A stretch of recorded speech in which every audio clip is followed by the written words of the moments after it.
By 1944, Allied military police were confiscating thousands of unauthorized pistols every month. Military regulations were clear. Soldiers were issued specific weapons and expected to carry nothing else. Unauthorized firearms were forbidden. If discovered, they could be confiscated on the spot or used as grounds for court-martial. But regulations written in offices rarely survived the front lines. Men facing death carried what kept them alive. Officers often looked the other way. Across every theater, soldiers smuggled, hid, and carried sidearms they were never supposed to have. Some were trophies. Others were personal weapons from home. A few were resistance tools where possession meant death. All of them broke the rules. These are the 10 sidearms soldiers kept anyway. Number 10. Privately owned revolvers, the gun you weren't allowed to bring. When men enlisted, military regulations were explicit. Personal firearms were not authorized. Anything brought from home was to be surrendered or left behind. But not everyone followed that rule. Thousands of men reported for duty carrying revolvers they had owned for years. Colt single actions, Smith & Wesson break tops, Webley revolvers passed down from fathers. These were personal property, carried because the men who owned them trusted them more than anything the military might issue. For some, it was sentiment. A family heirloom or the only gun they had ever fired. For others, it was practical. Many draftees had grown up where firearms were tools, not symbols. A revolver felt more natural than an unfamiliar service pistol. Military policy did not accommodate this. Unauthorized weapons violated regulations and posed logistical problems. Non-standard ammunition could not be supplied, repairs could not be guaranteed. And if a soldier was killed carrying a weapon outside his loadout, it created complications. Despite this, privately owned revolvers made it overseas. Some were hidden in duffel bags. Others were quietly tolerated by officers in rear echelon roles where enforcement was inconsistent. But on the front lines, problems became clear. Ammunition was impossible to resupply. When a man went down, no one knew what rounds his revolver required. In the Pacific, humidity rusted mechanisms not designed for tropical climates. In Europe, non-standard revolvers became dead weight once ammunition ran out. Eventually, most were discarded or quietly returned home. Privately owned revolvers were never battlefield legends, but they represented something regulations could not account for, the belief that a man should carry what he trusted, even if the army disagreed. If this is already changing how you think about World War II weapons, you will want to stay with this list. These stories only get more restricted, more dangerous, and harder to talk about as we go. Number 9. Spanish Ruby pistols. The sidearm officers did not trust. During the First World War, France faced a severe shortage of sidearms. Desperate for pistols, the French government contracted with Spanish manufacturers to produce the Ruby pistol, a compact semi-automatic chambered for .32 ACP. Nearly 1 million were delivered. They were cheap, fast to manufacture, and good enough to meet demand. But quality varied wildly. Many Ruby pistols were assembled with inconsistent parts, loose tolerances, and unreliable feeding systems. Some worked, others jammed constantly. When the war ended, surplus Ruby pistols flooded the market. By World War II, thousands were still in circulation, carried by officers, resistance fighters, and soldiers who could not obtain anything better. Military regulations in most nations did not recognize the Ruby as authorized. Its reputation for unreliability made it unwelcome. Officers who carried one did so at their own risk, often concealing it. In occupied Europe, the Ruby became a weapon of last resort. Resistance fighters used whatever they could acquire. French partisans carried them on raids, knowing the weapon might fail, but having no alternative. For German occupation forces, discovering a Ruby on a civilian was proof of armed resistance. Possession alone could justify execution. Even among Allied troops, The Ruby earned little respect. Soldiers carried one only when they had lost their issued sidearm and needed a replacement quickly. It was a placeholder, not a choice. Its feeding system struggled with dirt. Its safety was unreliable. Its small caliber was ineffective beyond close range. Officers replaced it as soon as they could acquire anything better.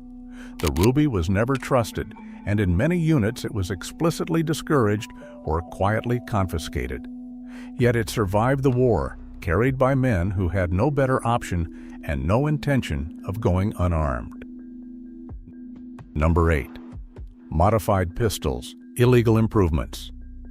Standard issue sidearms were designed to meet military specifications, not individual preferences. Triggers were set to regulation pull weights. Sights were fixed at standard heights. For most soldiers, these weapons worked as intended, but some men wanted more. Across every theater, soldiers modified their pistols. Trigger jobs smoothed out heavy pulls. Sights were filed down or replaced. Grips were reshaped or wrapped in tape. Hammers were lightened. Safeties were altered. None of this was authorized. Military regulations explicitly forbade modifications to issued firearms. If a pistol malfunctioned, liability shifted to the soldier. If it caused injury, disciplinary action followed. If discovered during inspection, it could be confiscated. The rationale was straightforward. Standardization ensured reliability and accountability. A modified weapon introduced variables command could not control. If a lightened trigger caused an accidental discharge, the fault lay with the man who altered it. Despite this, modifications continued. Soldiers with machining skills worked quietly at night or in rear areas. Armorers occasionally helped, turning a blind eye as long as the weapon functioned. Officers sometimes allowed it, reasoning that a soldier who trusted his sidearm was more effective. The most common modification was the trigger. Factory triggers were designed for reliability, not precision. Reducing pull weight made the weapon easier to fire accurately under stress. Sights were another frequent target. Soldiers filed down front posts, painted sights with luminous paint, or replaced them with improvised alternatives. Grip modifications improved texture in wet conditions or fit individual hands better than factory models. The risk was real. A poorly executed modification could render a pistol unsafe. A weakened spring could cause failures. A shortened barrel could reduce accuracy. And if the weapon failed at the wrong moment, the consequences were fatal. But for men who depended on their sidearm, the calculation was simple. A weapon tailored to their needs was worth the risk. And in a war where survival depended on fractions of a second, even small improvements mattered. Modified pistols existed in the gray space between regulation and necessity, carried by men who valued function over compliance. In occupied Europe, civilian possession of firearms was not just illegal, it was a death sentence. German occupation authorities enforced strict weapon confiscation across every territory under Reich control. Civilians found with firearms were executed. Possession of ammunition carried the same penalty. Even components that could be used to build a weapon justified a firing squad. But resistance continued. When factory-made weapons were unavailable, fighters built their own. In workshops hidden beneath bakeries, in cellars behind false walls, improvised pistols were assembled from scrap metal, stolen parts, and salvaged components. These were not precision firearms. They were crude, dangerous, and often single-use. Barrels were fashioned from pipe, firing pins from nails, triggers from springs and wire. The goal was not reliability, it was function. A weapon that could fire once was enough to take a better weapon from the man it killed. The most common design was a simple single-shot pistol built around a shotgun shell or pistol cartridge stolen from German supplies. The barrel was fixed, the firing mechanism rudimentary, safety non-existent. The user loaded the round, cocked the striker, and fired at point-blank range. If it worked, they had seconds to escape. If it failed, they died. German forces were well aware of these weapons. Raids often uncovered partially completed pistols and machining tools hidden in walls or buried underground. Discovery meant immediate execution, not just for the builder, but often for everyone in the household. Despite this, production continued. Resistance networks operated with extreme secrecy, moving tools between locations. Finished weapons were distributed sparingly, given only to operatives tasked with ambushes where a single shot was all that mattered. These weapons were never documented. No serial numbers, no manufacturers, no records. They existed only as long as needed, then disappeared into rubble, rivers, or the hands of the next person desperate enough to use them. Possession was not just unauthorized, it was an act of defiance that carried the highest cost.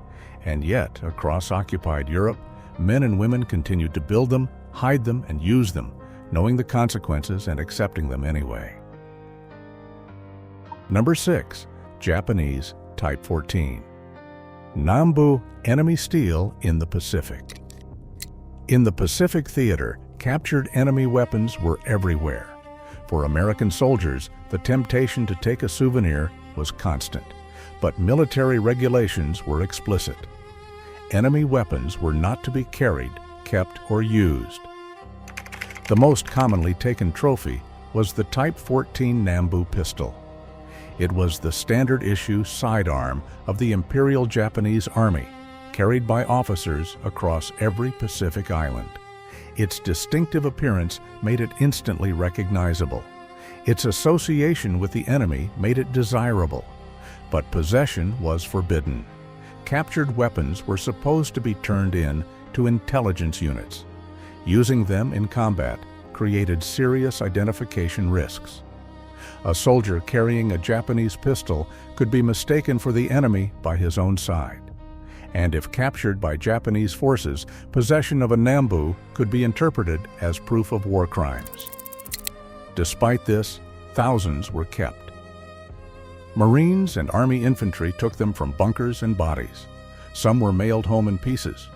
Others were tucked into belts alongside issued sidearms. Officers occasionally confiscated them, but in the chaos of island-hopping campaigns, a hidden Nambu was easy to overlook. The pistol itself was poorly suited to combat. Its 8mm cartridge was underpowered. Its action fouled easily in sand and salt water. Its grip angle felt awkward to soldiers trained on American designs. But none of that mattered. The Nambu was a trophy. It represented a defeated enemy, a personal victory, and a tangible piece of the war. Soldiers who took one rarely intended to rely on it. They kept it because it meant something beyond function. More often, they were hidden. Wrapped in cloth, buried in packs, or stashed in footlockers, Nambus traveled home with soldiers who had no intention of declaring them. Mail censors occasionally discovered them. Customs inspectors confiscated others, but thousands made it through. The Type 14 Nambu was never meant to be an American weapon. Yet it became one of the most commonly carried unauthorized pistols of the Pacific War, proof that soldiers would always take what they wanted, regardless of the rules. Quick question: which one of these would you have kept if you were there? A personal weapon or a captured enemy pistol? Let me know which side you are on. At this point, one thing should be clear. These weapons were not carried by accident. They were carried by choice, and the closer we get to number 1, the higher the stakes become. Number 5. Browning High Power, Captured and Resistance Use, the forbidden upgrade. The Browning High Power was one of the finest combat pistols ever designed.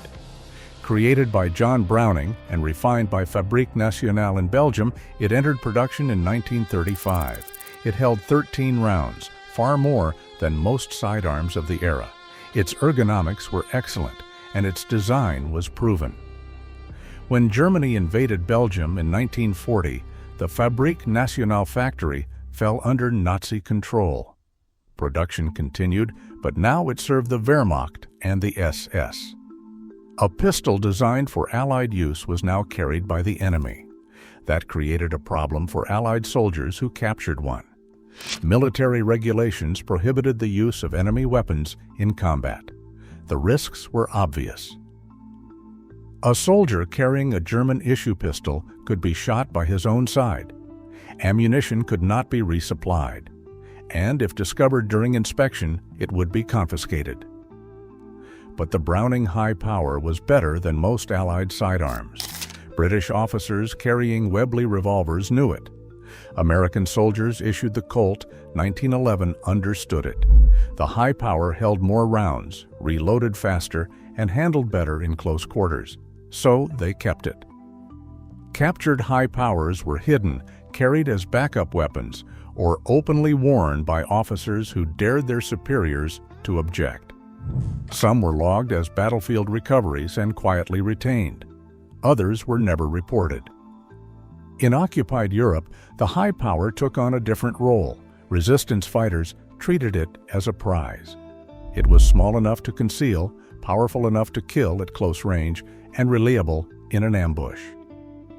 German soldiers carried it, which meant ammunition already existed in the supply chain. Possession by a civilian was a death sentence. German occupation authorities executed anyone found with military-grade firearms. A high power in partisan hands was proof of armed resistance. There was no trial, just execution. Despite this, resistance networks smuggled and fought over captured high powers. They were used in assassinations and raids where a single magazine could decide the outcome. For Allied troops, the consequences were less severe, but still real. A soldier caught with an unauthorized high power faced confiscation and disciplinary action.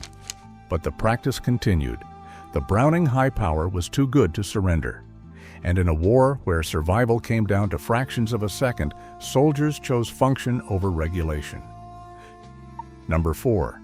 The suppressed Colt 1911, the pistol you weren't meant to have.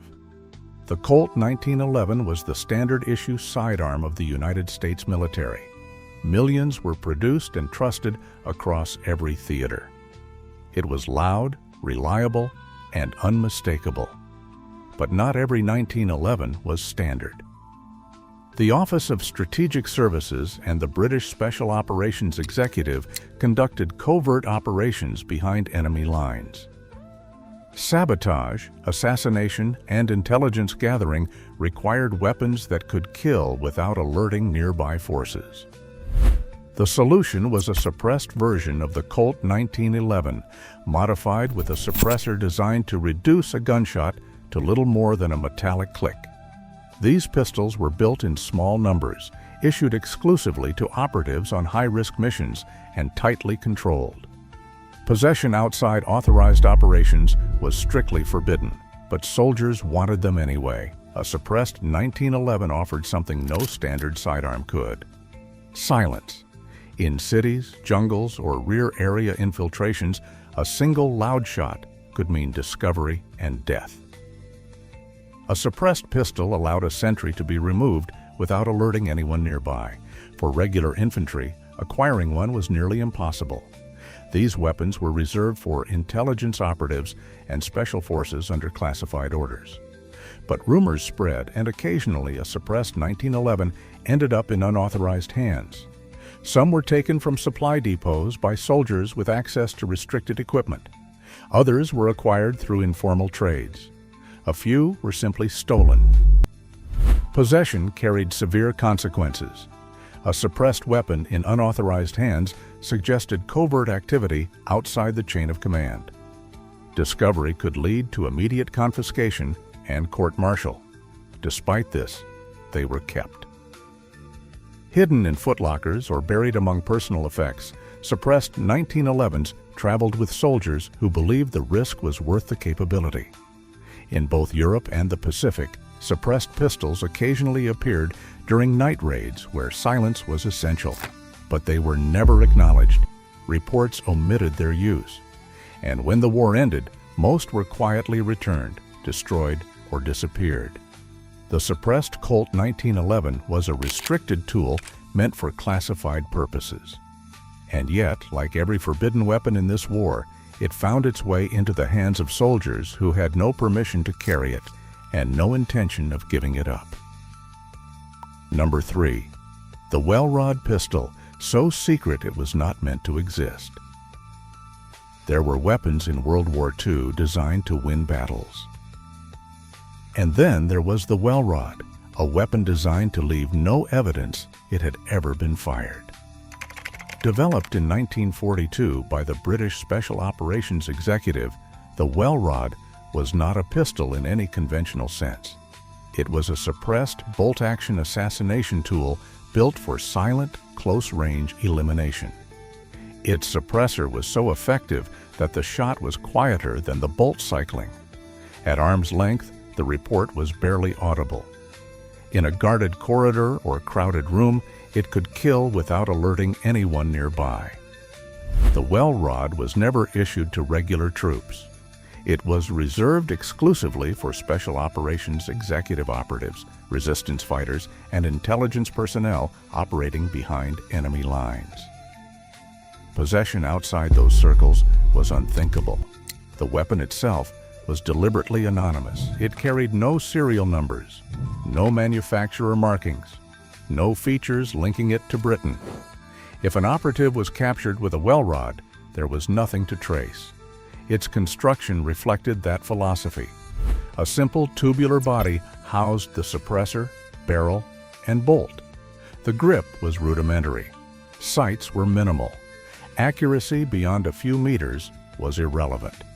The Wellrod was meant for a single shot at point-blank range, where noise meant death. For resistance fighters in occupied Europe, the Wellrod became a weapon of last resort. Special Operations Executive supply drops occasionally included them, delivered to cells tasked with eliminating collaborators or sentries.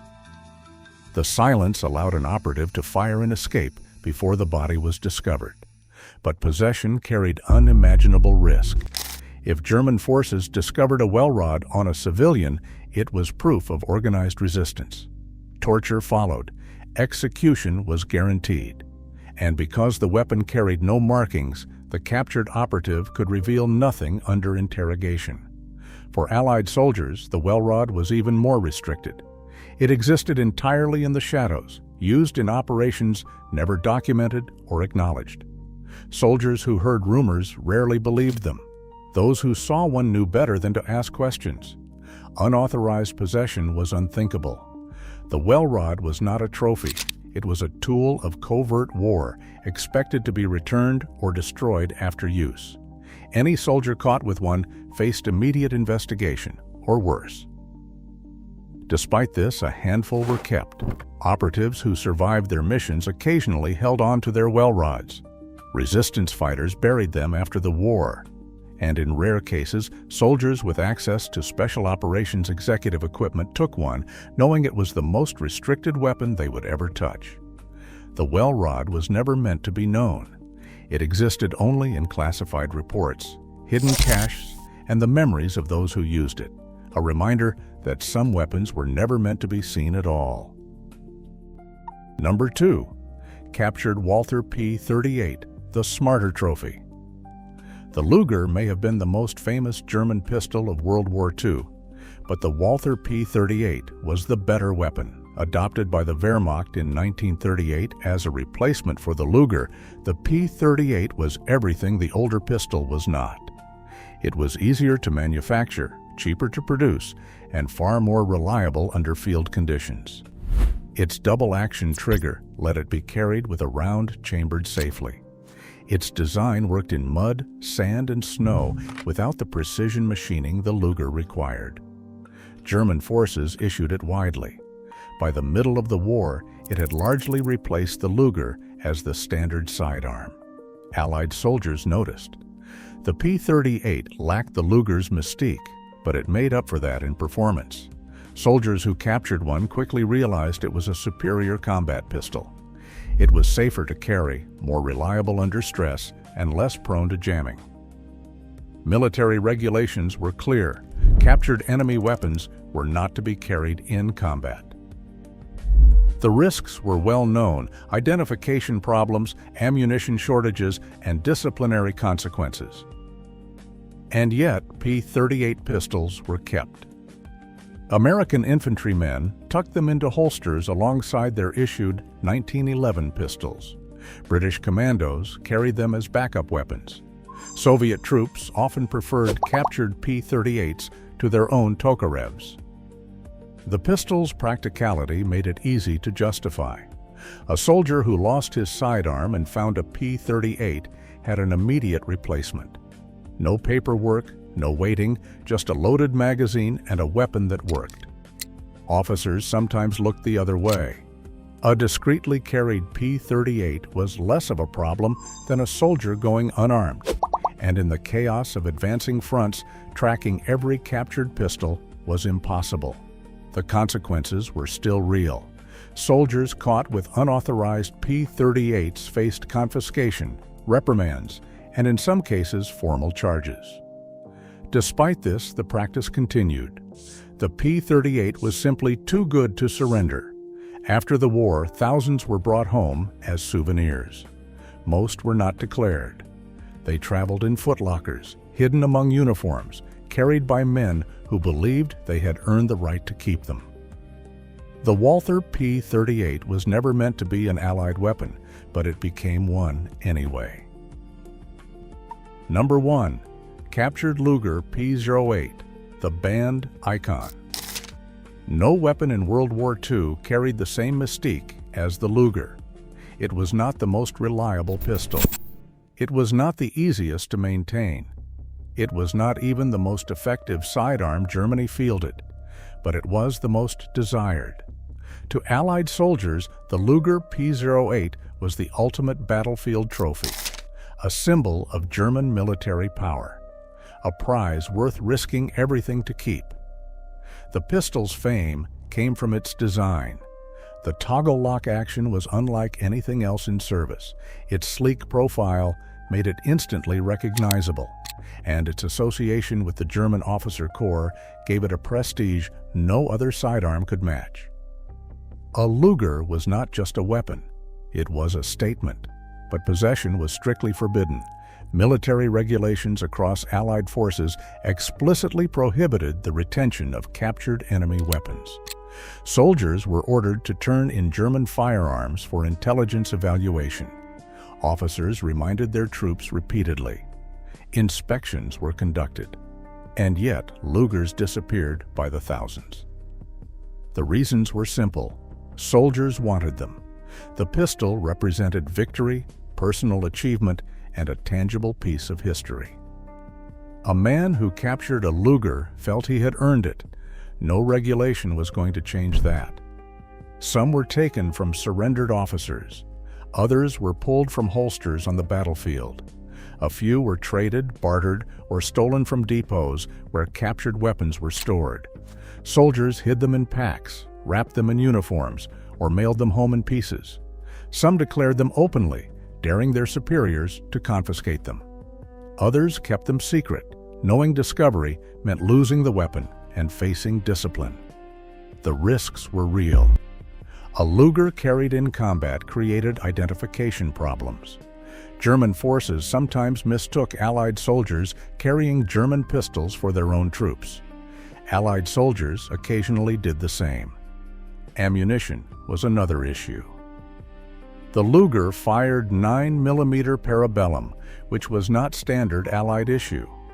Soldiers who carried one stockpiled captured ammunition or kept the pistol unloaded, treating it as a trophy rather than a fighting weapon. But none of that mattered. The Luger was not carried because it was practical. It was carried because it was iconic. Military authorities knew enforcement was nearly impossible. By the end of the war, so many Lugers had been taken that attempting to confiscate them all would have been futile. Officers focused on limiting their use in combat. Beyond that, enforcement faded. After the war, the flood became a torrent. Returning soldiers brought Lugers home by the tens of thousands. Some were declared, most were not. Inspectors confiscated what they could, but the volume made comprehensive enforcement impossible. The Luger P08 remains one of the most recognizable firearms in history. But its legend was not built in German armories or parade grounds. It was built in the hands of Allied soldiers who took it, hid it, and kept it, despite every regulation and every order to the contrary. It was the banned icon, the forbidden trophy, the pistol no rule could stop soldiers from keeping. This channel exists for people who want the real history, not the clean version. If that is why you watched all the way to the end, subscribe. The next story is already on the way.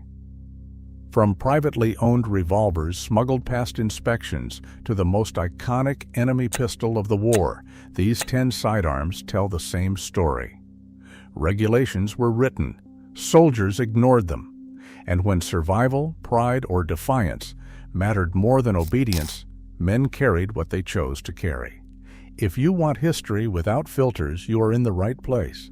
Subscribe. The next deep dive is already coming.